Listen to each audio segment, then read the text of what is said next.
ਹੁਣ ਜੋ ਵੀ ਭੈਣ ਭਰਾ ਵੇਖਣ ਡਿਆ ਮੇਰੀ ਮਦਦ ਕਰੇ। ਮੇਰਾ ਇੱਕ ਭਰਾ ਫੌਤ ਹੋ ਗਿਆ, ਮੇਰਾ ਬਹੂ ਵੀ ਫੌਤ ਹੋ ਗਿਆ, ਮੇਰਾ ਇੱਕ ਭਰਾ ਬਿਮਾਰ ਹੈ, ਮੇਰੀ ਅੰਮੀ ਦਿਲ ਦੀ ਮਰੀਜ਼ ਹੈ, ਬੁੱਢੀ ਹੈ। ਮੈਂ ਕੀ ਇਹਦਾ ਅੰਮੀ ਦਾ ਸਹਾਰਾ ਬਣਨਾ ਚਾਹੁੰਦੀ ਹਾਂ। ਮੈਨੂੰ ਸਿਲਾਈ ਮਸ਼ੀਨ ਚਾਹੀਦੀ ਹੈ, ਮੈਂ ਸਿਲਾਈ ਦਾ ਕੰਮ ਕਰ ਸਕਦੀ ਹਾਂ। ਅਗਰ ਕੋਈ ਮੇਰਾ ਭੈਣ ਭਰਾ ਮੇਰੀ ਮਦਦ ਕਰ ਸਕਦਾ ਕਰੋ ਖੁਦਾ ਵਾਸਤੇ।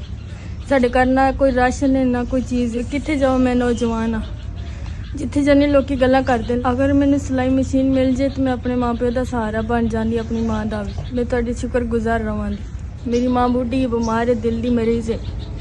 ਖੁਦਾ ਵਾਸਤੇ ਸਾਡੀ ਮਦਦ ਕਰੋ। ਜਿਹੜਾ ਭੈਣ ਭਰਾ ਮੈਨੂੰ ਵਹਿੰਦੇ ਪਏ ਨੇ, ਮੇਰਾ ਬੱਚਾ ਜਵਾਨ ਫੌਤ ਹੋ ਗਿਆ, ਦੂਸਰਾ ਬਿਮਾਰ ਹੈ, ਮੈਂ ਆਪ ਬਿਮਾਰ ਹਾਂ, ਦਿਲ ਦੀ ਮਰੀਜ਼ ਹਾਂ। ਨਾ ਮੇਰੇ ਘਰ ਨਲਕਾ ਹੈ, ਨਾ ਮੇਰੇ ਘਰ ਸਿਲਾਈ ਮਸ਼ੀਨ ਹੈ। ਬੱਚੀ ਮੇਰੀ ਜਵਾਨ ਹੈ। ਕੋਈ ਮੇਰਾ ਭੈਣ ਭਰਾ ਮਦਦ ਕਰੇ ਤੇ ਮੈਨੂੰ ਮਸ਼ੀਨ ਸਿਲਾਈ ਦੇਵੇ ਤੇ ਅਸੀਂ ਘਰ ਦਾ ਗੁਜ਼ਾਰਾ ਚਲਾ ਸਕੀਏ। ਮੇਰੀ ਬੱਚੀ ਸਿਲਾਈ ਮਸ਼ੀਨ ਦਾ ਕੰਮ ਜਾਣਦੀ ਹੈ ਤੇ ਕੋਈ ਮਦਦ ਕਰ ਦੇਵੇ ਮੇਰੀ। ਜਿਹੜਾ ਕੋਈ ਭੈਣ ਭਰਾ ਮੈਨੂੰ ਵੇਖਦਾ ਪਿਆ, ਚਲੋ ਅਸੀਂ ਆਪਣੇ ਘਰ ਦਾ ਗੁਜ਼ਾਰਾ ਕਰ ਲਾਂਗੇ। ਭੈਣਾਂ ਭਰਾਵਾਂ ਦੀ ਬੜੀ ਮਿਹਰਬਾਨੀ ਹੋਵੇਗੀ, ਭਲਾ ਹੋਵੇ। ਜਿਹੜਾ ਕੋਈ ਵੇਂਦਾ ਪਿਆ ਮੇਰੀ ਮਦਦ ਕਰੇ। ਕੋਈ ਮੇਰਾ ਵਸੈਲ ਨਹੀਂ, ਕੋਈ ਮੇਰਾ ਕਾਰੋਬਾਰ ਨਹੀਂ, ਕੋਈ ਮੈਨੂੰ ਦੇਣ ਵਾਲਾ ਨਹੀਂ। ਕਿਸੇ ਦੇ ਅੱਗੇ ਜਾਣੀ ਮਗਰ 100 ਲੋਕ ਗੱਲ ਕਰਦੇ ਨੇ। ਮੈਂ ਭੈੜਾ ਕੰਮ ਲੱਗਦਾ, ਮੈਂ ਕਿਸੇ ਅੱਗੇ ਮੰਗਾ। ਮੈਨੂੰ ਤੁਸੀਂ ਕੋਈ ਮੇਰੀ ਮਦਦ ਕਰੋ।